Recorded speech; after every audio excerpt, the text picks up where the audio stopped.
Et de notre part, nous ne pouvons que demander à tout le monde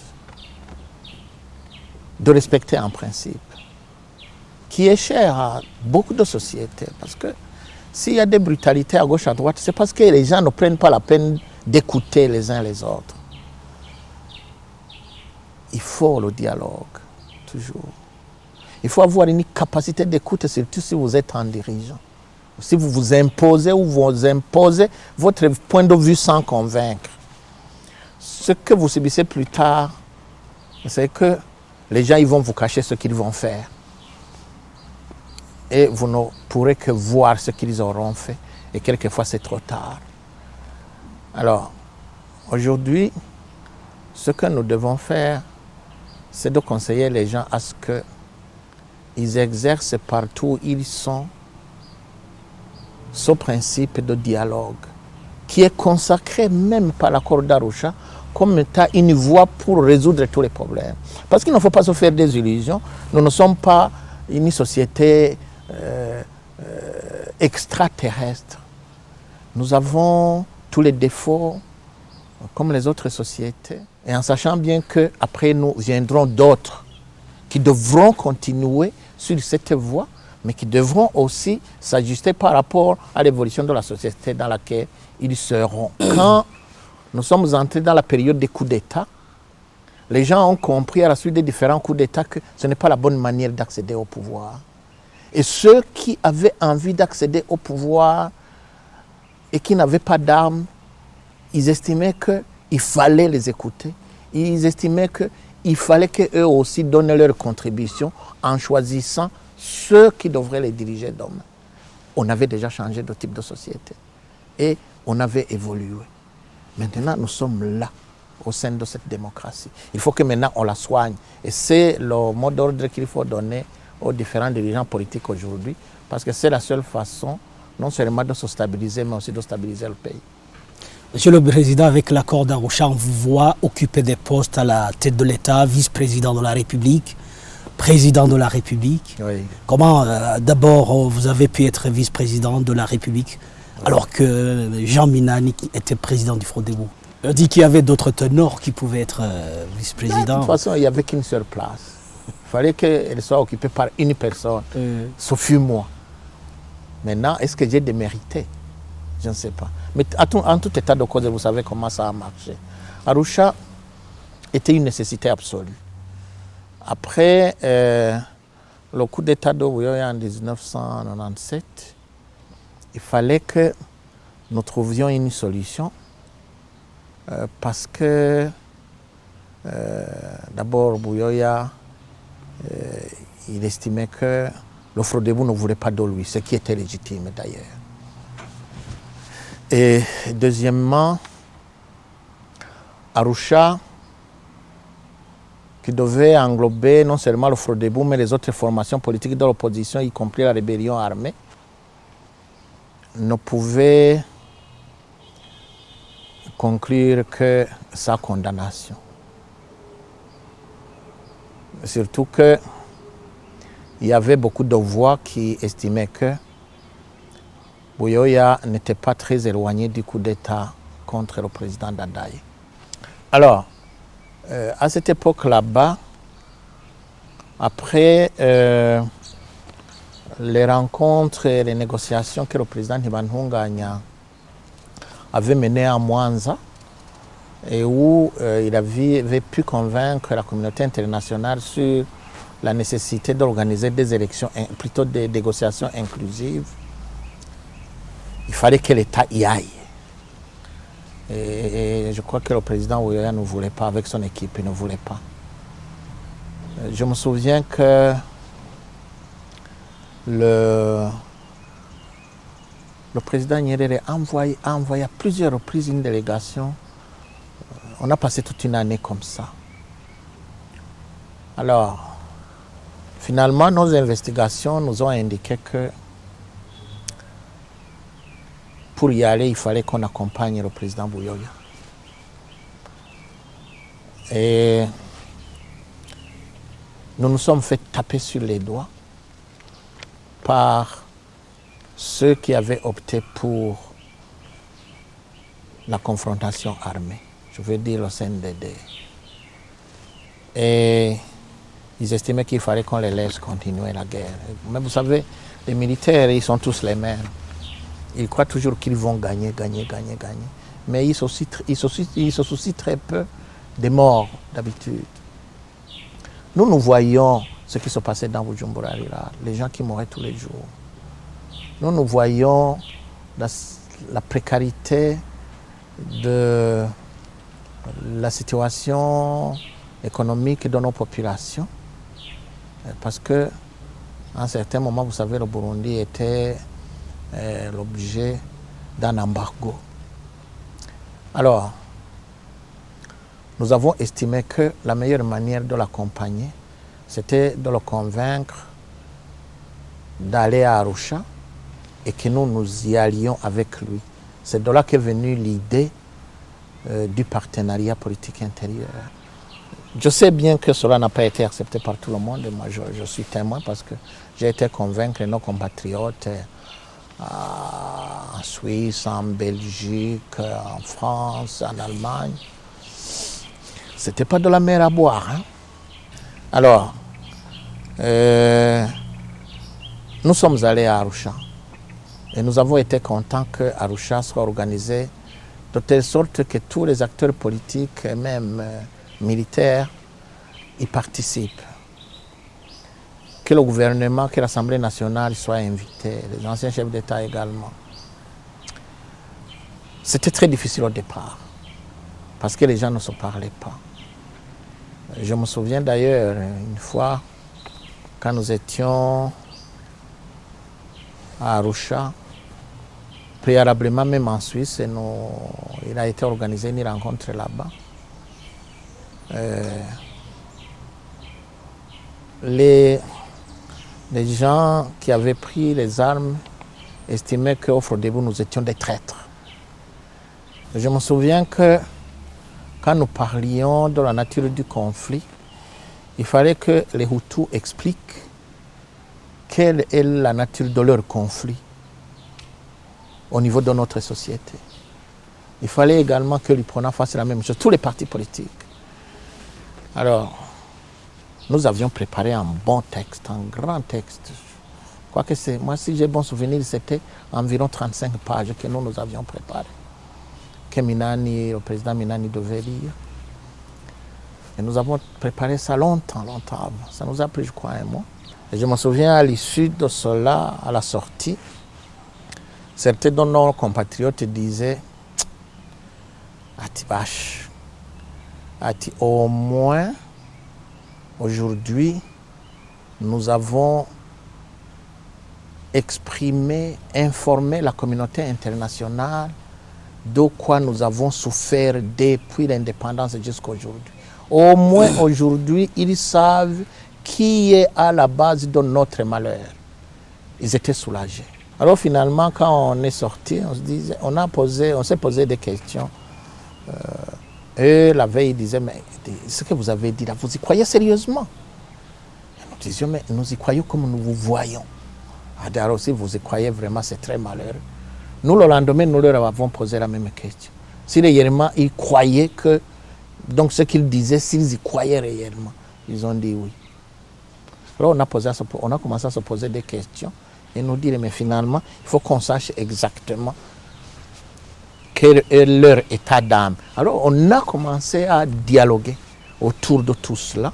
Arusha, c'était ça. C'était une cure au début. Après avoir exposé cette cure, déjà ils ont commencé à dialoguer autour.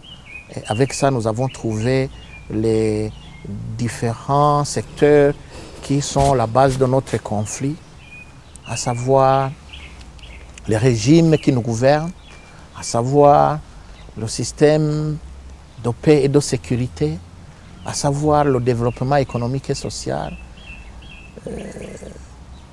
Après, nous avons débattu de tout cela et nous avons pu trouver des solutions. Arusha gère la transition, gère le post-transition et il a à lui-même des dispositions pour son auto-changement.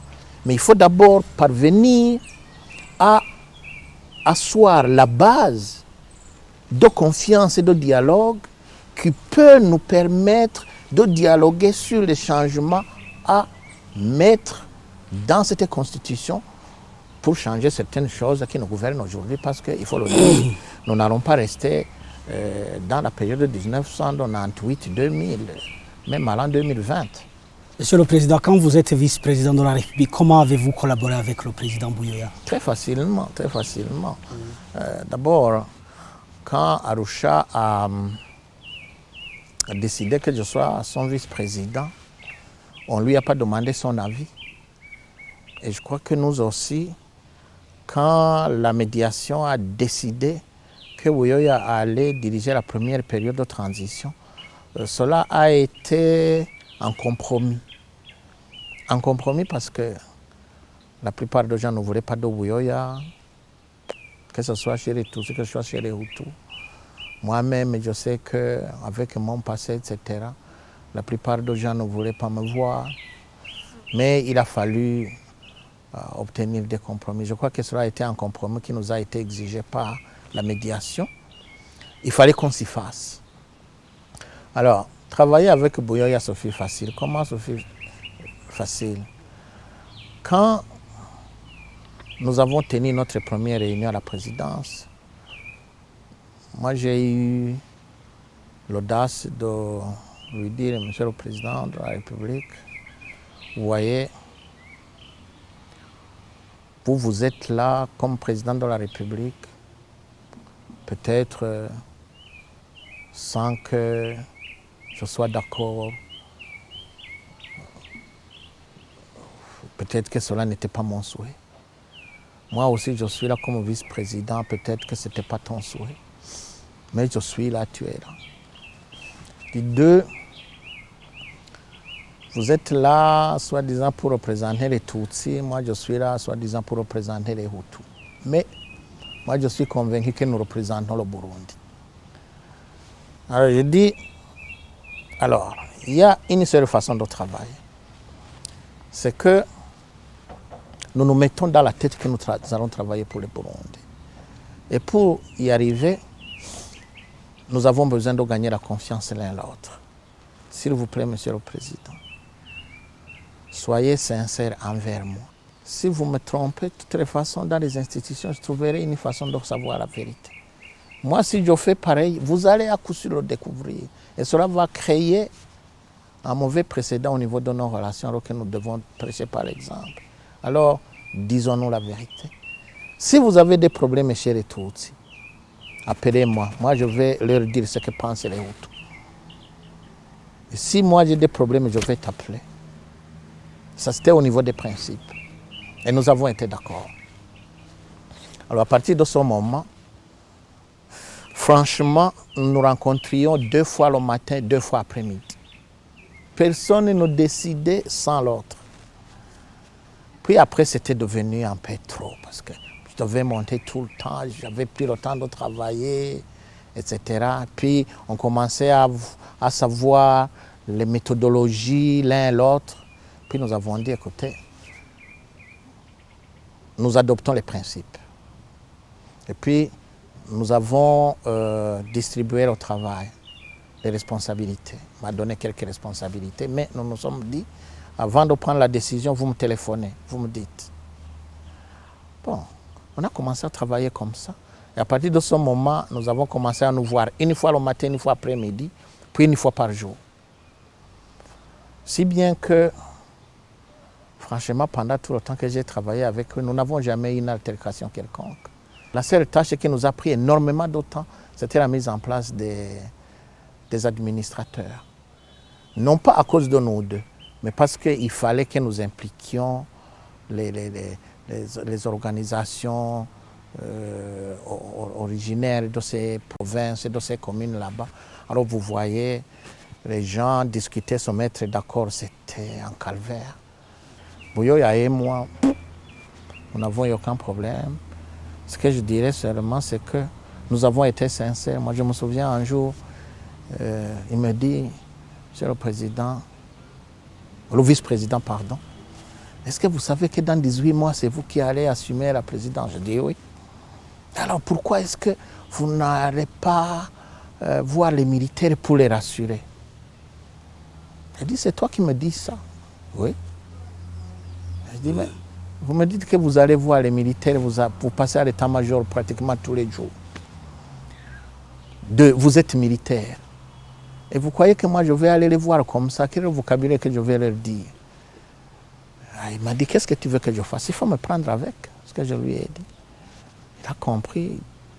Le lendemain, le surlendemain, il m'a pris avec. J'ai commencé à organiser moi-même les rencontres avec des militaires pour parler directement.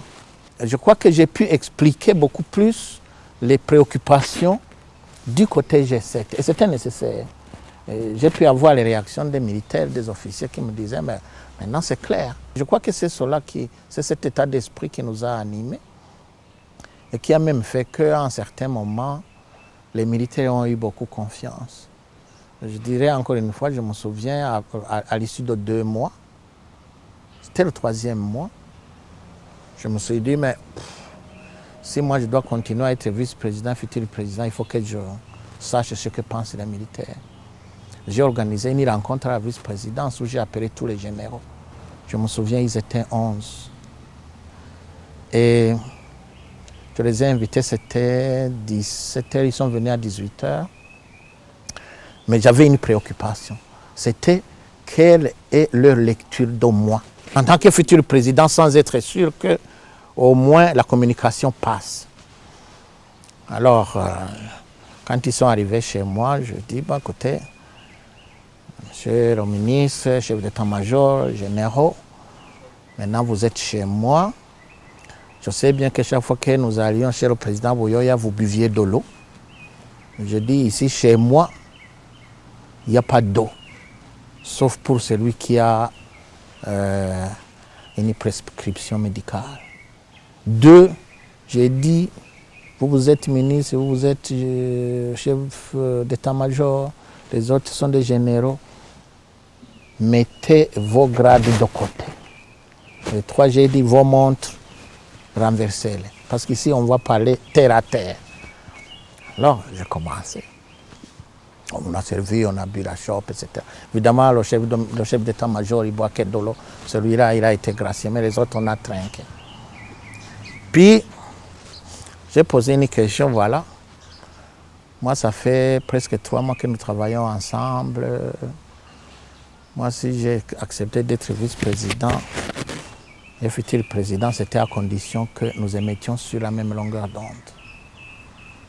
Alors maintenant, votre point de vue sur M. Ndaïsé Domitien, futur président, c'est quoi?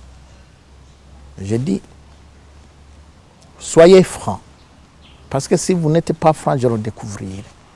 2, moi je ne suis pas commandeur.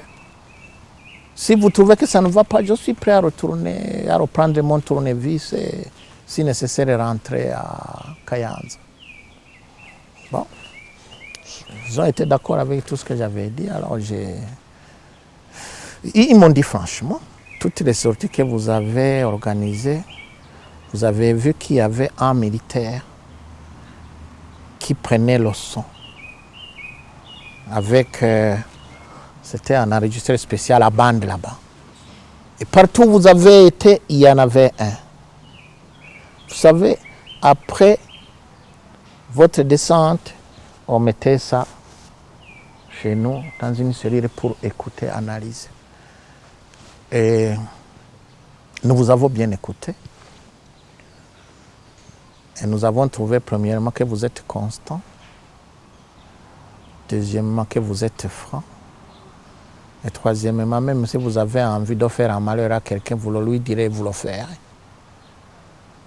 Il m'a dit, écoutez, de mon point de vue, les conclusions que nous avons tirées, c'était que c'était plus nécessaire de continuer à vous courir derrière. Ils m'ont dit, vous constaterez que depuis un mois environ, on ne vous suit pas, sauf de temps en temps. Et de mon point de vue, vous pouvez continuer. J'ai tenu à ce que chacun prenne la parole pour dire ce qu'il pense. Et c'est à partir de ce moment-là que moi-même j'ai été rassuré d'une part, mais que aussi nous avons commencé à nous parler beaucoup plus franchement des choses et d'autres. Je crois que cette démarche est nécessaire quand vous êtes en train de travailler avec des personnes clés. Même quand je suis devenu président de la République, je n'ai jamais eu de problème avec les militaires. Jusqu'à ce que nous nous sommes mis d'accord sur les principes d'intégration, alors qu'au début, il y avait des résistances. On a organisé des débats, des longs débats avec les corps de défense et de sécurité, et nous avons pu trouver une solution. Monsieur le Président, quand vous êtes porté à la tête de l'État le 30 avril 2003, est-ce que ça a été facile? Buyoya a cédé facilement le fauteuil? Bon, il y a eu quelques résistances vers la fin.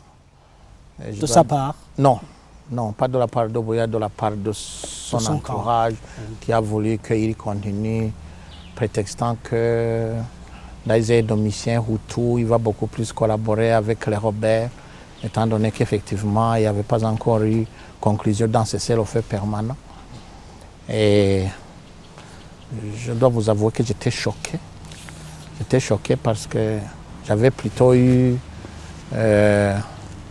d'autres considérations avant où les gens de l'IPRONA estimaient que c'est la première fois qu'ils se rendent compte qu'il peut y avoir un Hutu qui pourrait les diriger dans la sérénité. Mais quand il fallait qu'il y ait la remise et reprise entre Buyoya et moi-même, ils ont estimé que c'était impossible. Bon, en tout état de cause, Buyoya a pu résoudre le problème. Finalement, Buyoya leur a dit, écoutez, je ne suis pas prêt à violer la Constitution. Et il faut organiser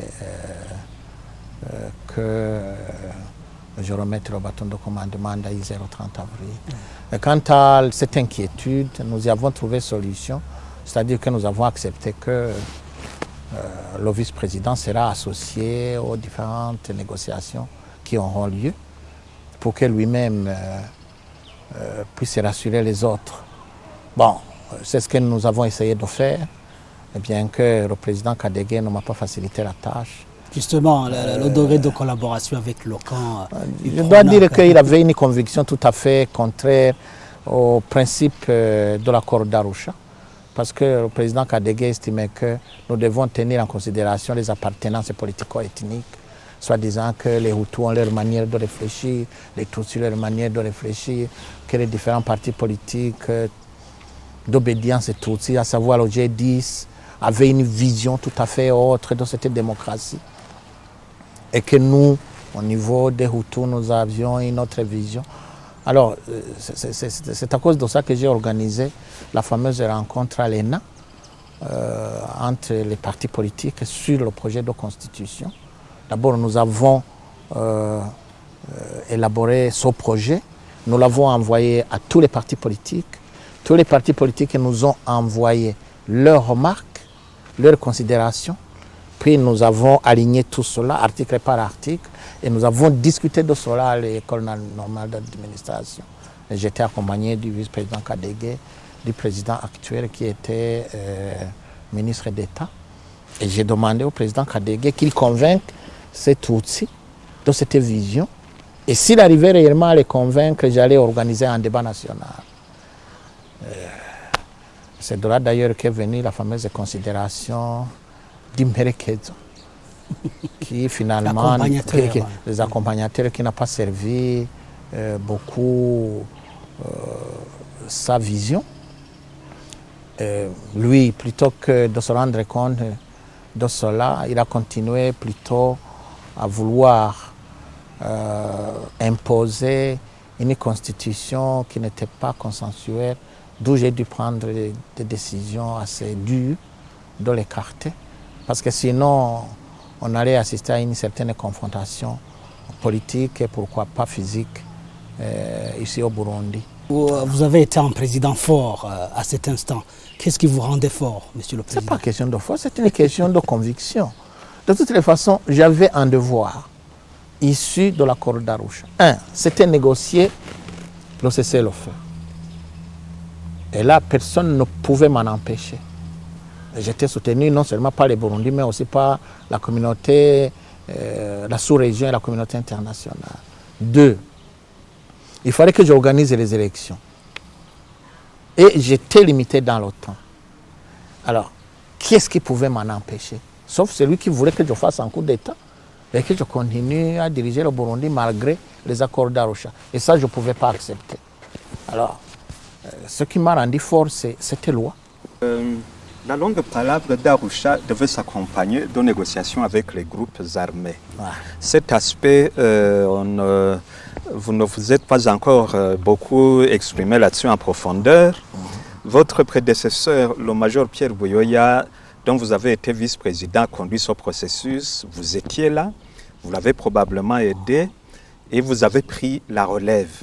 Oui, pendant que vous assumiez la présidence de la République, vous avez donc poursuivi des négociations avec l'un des principaux mouvements armés, le CNDD-FDD, et obtenu un accord de cessez-le-feu finalement.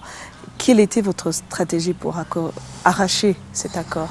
Le premier enseignement venait des démarches du président Buyoya. Quelle démarche? Vous savez qu'il avait signé préalablement un accord avec le CNDD-FDD. Mais cela n'a pas été mis en application. Seulement, ce qui avait pu être mis en application, c'était avec les petits mouvements armés là, qu'on connaît, même s'ils disaient qu'ils sont grands, ils étaient petits quand même. Alors, ce que j'avais retenu comme manquement, c'était les mesures d'application. C'est-à-dire quoi? C'est-à-dire que Buyoya a négocié effectivement avec ces gens là-bas. Ils se sont mis d'accord sur les principes. Mais qu'est-ce qu'il fallait faire pour que cela soit mis en application? Non. Comme j'avais parlé souvent avec Adolphe, je lui ai dit, écoutez, il faut tout faire pour que je parle à votre président. Alors il a pu me le passer. On a discuté pendant 35 minutes. Et je crois que il a été trop franc avec moi. Je me suis fait traiter de tous les noms que vous pouvez imaginer. De tous les noms. Je suis un collaborateur de tout. Je suis... Mais en tout état de cause, j'étais content de lui parler. Même s'il entretenait envers moi des propos trop désobligeants, j'estimais qu'il fallait que je continue à lui expliquer l'intérêt qu'il avait à négocier. Parce qu'il disait, Monsieur le Président, vous allez continuer à faire la guerre, vous ne gagnerez pas la guerre. À la fin de la course, nous irons sur une table de négociation. Continuer la guerre, c'est continuer à enregistrer des pertes en vies humaines. Pourquoi ne pas négocier et sauvegarder ces vies humaines? Je dis, vous dites que moi je suis un instrument de Tutsi, etc., que je ne peux rien décider. Je dis, ok, admettons. Mais si vous venez, moi je vais vous mettre dans l'armée. Si vous estimez que la population vous aime bien, je dis, mais on va organiser les élections. Si vous êtes élu, vous allez diriger. Mais au moins, on aura eu cet avantage qu'on aura sauvegardé des vies humaines. Vous avez peur d'Aïsé, je ne me présenterai pas aux élections. Donc, le champ vous est ouvert. Ça n'entrait pas. Et je crois qu'il le faisait exprès. Et finalement, j'ai dû lui demander de réfléchir, de prendre le temps de réfléchir sur cette proposition qui est demandée par tout le monde et que le jour où il aura une solution, je suis prêt à l'écouter. Je lui ai donné mes coordonnées. Alors, après, j'ai téléphoné à Adolphe pour lui dire qu'il m'a trompé. Parce qu'il m'avait fait espérer des choses. Il m'avait dit, bah, écoutez, on est sur la voie. Alors, quand je lui ai téléphoné, il m'a dit, écoutez, attendez quelques minutes. Après 15 minutes, il m'a téléphoné pour me dire, c'est le président, ça va, ne vous en faites pas. On a discuté, finalement, on a conclu que ce voyou de président, pour ne pas dire son chien de président, il aime quand même son pays.